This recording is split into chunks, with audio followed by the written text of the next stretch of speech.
What's going on, everybody? We got a Starlink mission to start the stream. We got Starlink 17-34. About 5 minutes out from launch here.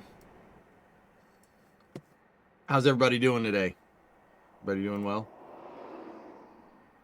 All right. There's a shot of a Falcon 9 out at Vandenberg. That's Slick 4 west, Slick 4 east. Excuse me. West is down there. Today's launch is launching 24 Starlink. Back retract. Okay. That strong back retract. Strong back's moving back to 78 degrees. We are launching 24. Oh, this is space. I'm in space. Thomas, see if it's up Jizzlefa. 24 Starlink V2 minis here.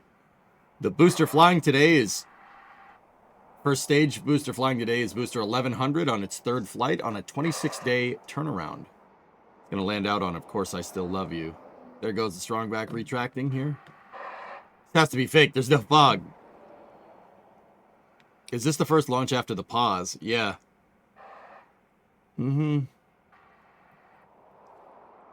What's going on, everybody?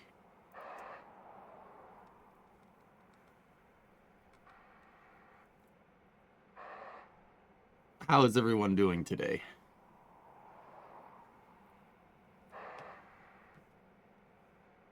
So we're launching due south out of Vandenberg. These are going to a polar orbit. This is SpaceX's 599th mission. 16th mission of 2026. No, Falcon 9's 599th mission. 16th mission of 2026. SpaceX's 626th total. All right. T-minus 3 minutes. Should be moving up to second stage liquid oxygen loading completion here and ground gas closeout. Stage 1, LOX load complete.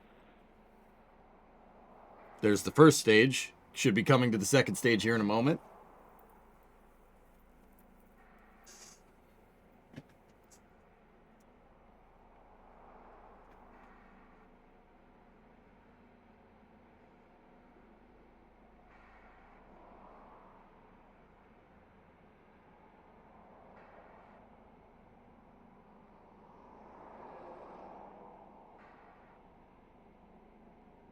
Almost there.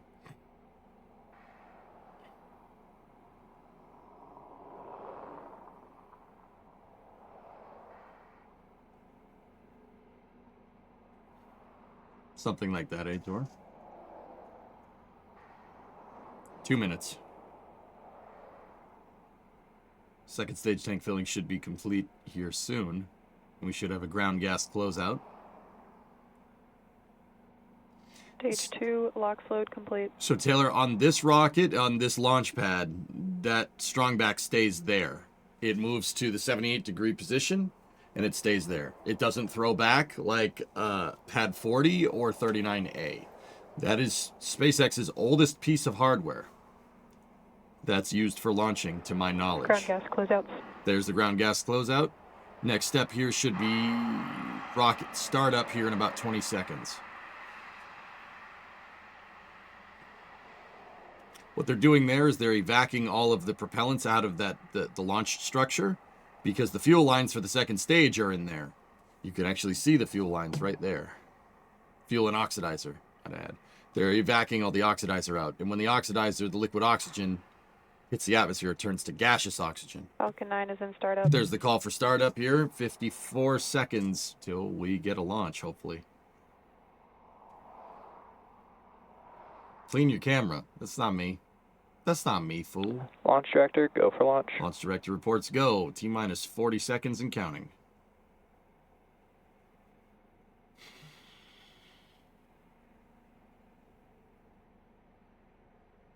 "30 seconds. T-minus 30 seconds. I just said that.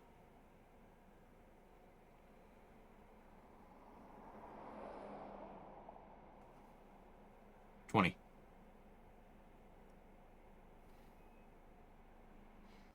T-minus 15 seconds.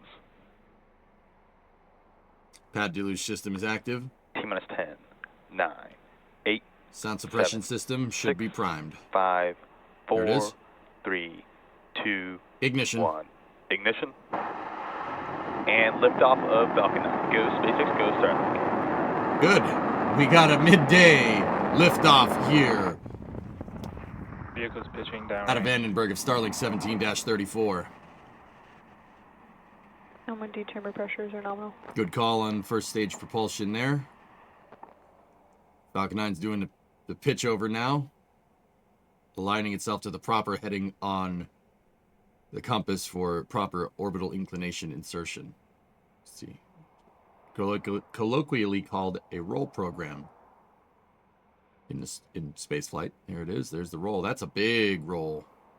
Big old roll by the vehicle. You can see Slick 3 at the top of your screen. That's Power and telemetry nominal. Slick 3 East, Vulcan's launch pad.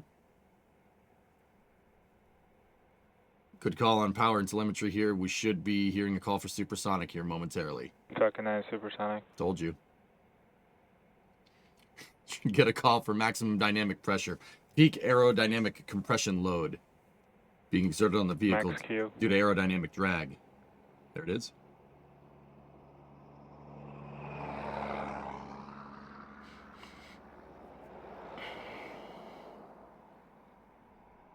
That's right, Beats. The first Vulcan booster just actually was received by Slick 3 the other day. We covered it on Space News. Yep.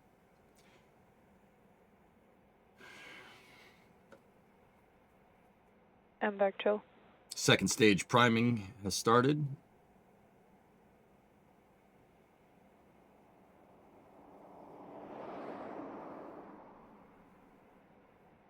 Falcon 9 doing its characteristic radial out burn.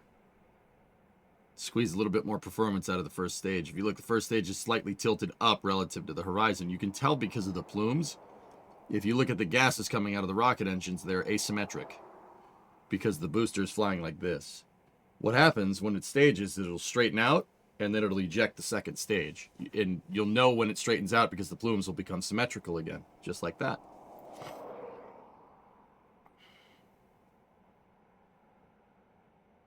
Okay, stand by for main engine cutoff, or MECO for short.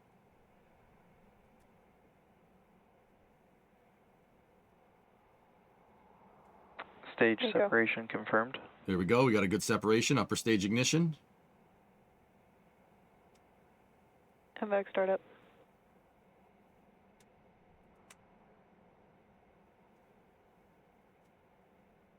Good. Good upper stage ignition. Everything's looking good. First stage is going to coast now in preparation for its landing out on the drone ship. Of course, I still love you.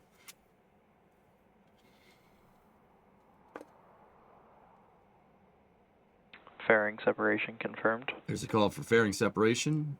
Aerodynamic. It's the aerodynamic housing to house the satellites on the way up. Now, SpaceX will reuse those. They will come back down. They actually end up, they have little thruster jets on them.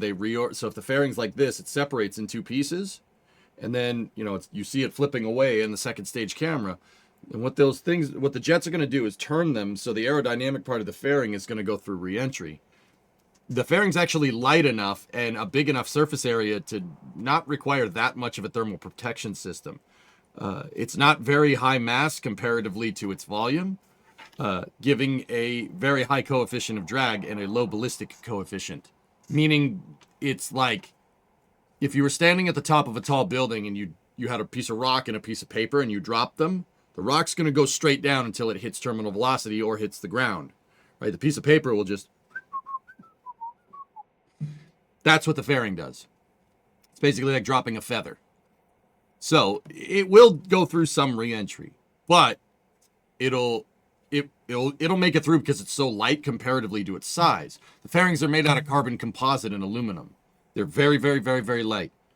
And then when it makes it through, it'll open up a parafoil, and it'll basically fly around like an airplane, like a glider, and then it'll land like a seaplane in the water, and SpaceX will fish those fairings out and reuse them. I try to make sure every launch is a fun time, Ponzister. Yeah, they seem boring. I don't think they're boring at all. I don't think this is boring. I think this is great.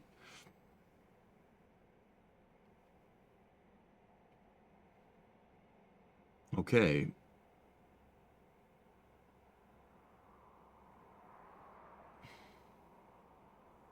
What weighs more, a ton of bricks or a ton of feathers? Really? Trick question, man. They both weigh the same.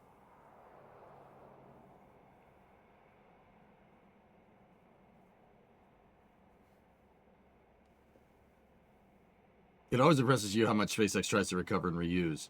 You gotta, to maintain a high launch cadence, Older Buffalo. You want to launch this thing all the time. You're gonna need a lot of fairings. You're gonna need a lot of first stages. You're gonna need a very big amount of second stages. I mean, think about this, dude.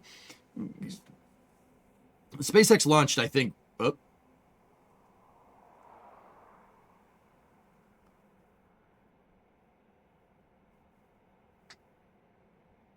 Oh.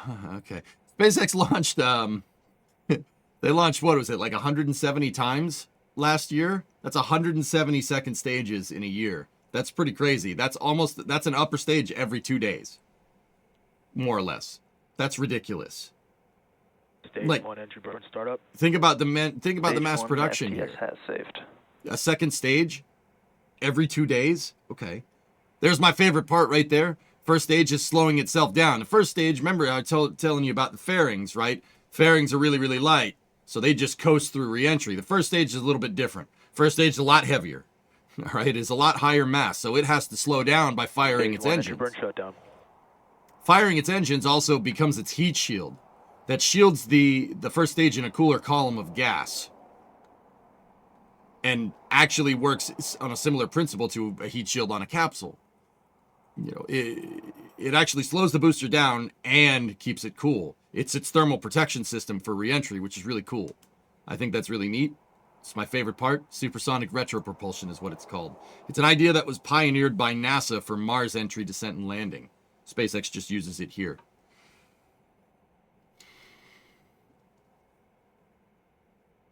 First stage is now getting back down into the lower parts of the atmosphere. You can see it by the grid fins shaking around. A lot of aerodynamic compression is happening on the vehicle. Do they save the second stage? No. Stage 1 transonic. Stage 1 is back below the sound barrier here. Stage 2, FTS has saved. The flight termination system on the second stage is saved, indicating that if something did go wrong with the second stage, it's going fast enough to re-enter and none of it needs to come back. They don't need to blow it up. The re-entry will do that. Stopping right now is not going to get you to space. The staging velocity that we're looking for in the second stage over there is 20, I think it's 28,000 for this type of orbit. Stage 1 landing burn. First stage firing its engines, drone ship right below. Stage 2 in terminal guidance. Grid fins steering that first stage back to the drone ship. Of course, I still love you.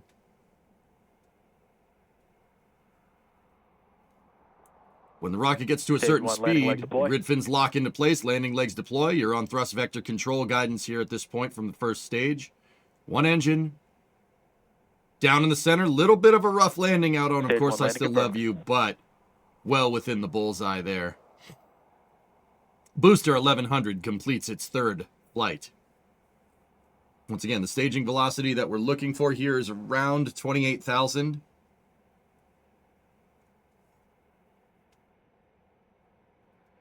MVAC shutdown. This one, yep, 28,554 at 138. That is good for a polar orbit insertion. We have second stage engine cut off there. Stand by for the call Nominal orbit insertion. Nominal orbit insertion. All right. Starlink 17-34, delivering 24 more Starlink V2 minis to SpaceX's Starlink constellation. And there you go. We start the day with a rocket launch. How about that? Well, there it is. Yeah, that first stage came down a little rough there. They're gonna have to probably fix those landing legs. Those landing legs are a little broken.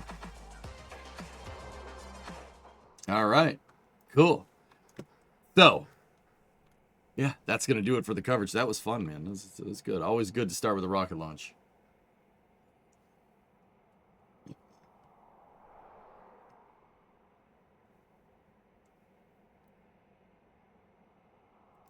All right.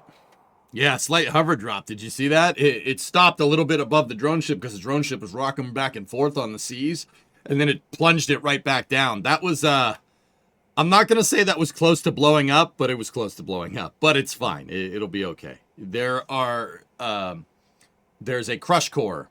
Think like a crumple zone on an automobile. Like an automobile nowadays is designed to absorb the kinetic energy of impact by crumpling. It basically crushes the part of the car that the people aren't in, and it keeps the part that the people are in safe, right? Falcon 9 has that in its landing legs. It's using an aluminum honeycomb crush core. Similar idea. If it comes down hard, right, like that, it's going to crush all the crush points in the landing legs, and it stays up. That absorbs the kinetic impact, preserving the booster. It basically sacrifices the landing legs for the booster to keep the booster intact. The booster's the expensive part. The landing legs are not. You know, the part with the 9 rocket engines, that's important. That's the part that costs money. Crush cores are easy to make. Engines, not so much. They're definitely replacing those crush cores, Thomas. I could say that with pretty high certainty. Crumpling cars are why they get totaled versus repaired like older cars, right? Yes and no. Crumple zones are one of those safety things, John, that I think is just a good idea. You can put crumple zones into old cars if you really know what you're doing. In fact, I'll probably end up doing that with our car, just to be sure, you know. It's a smart idea. Basically, you bend certain pieces of metal to absorb the kinetic impact, right? Also, with old cars, you don't want to get skewered by the steering column, which does happen if you're not careful. Yeah, the car is fixable, but you're dead. So I'd prefer the car being totaled and people being alive. Like, I'm saying that as much as I love automobiles. Like, no. No.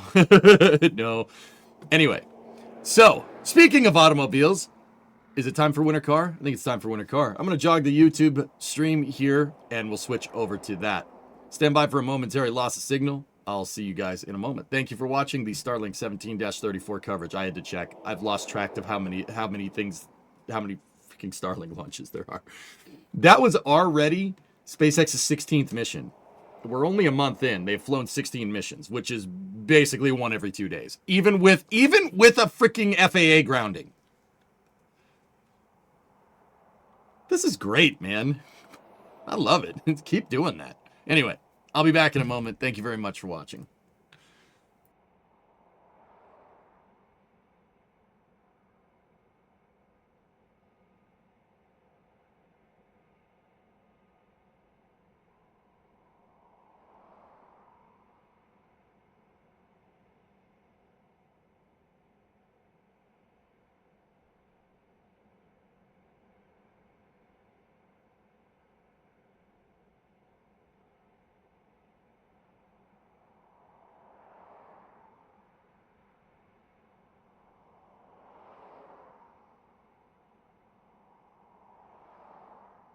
Okay, we are offline on YouTube. Guys, I just got to change this up. I got to figure out what part we're on with attempt 4 for Winter Car.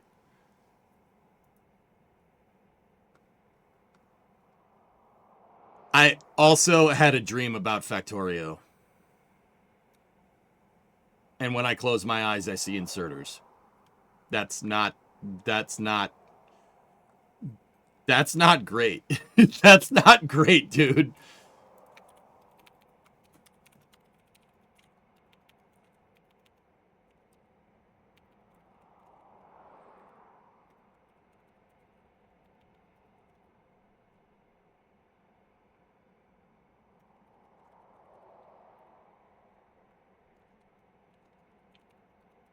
It's not great. But we're playing Winter Car today. So the schedule is as follows for today, dudes. I'm going to play Winter Car.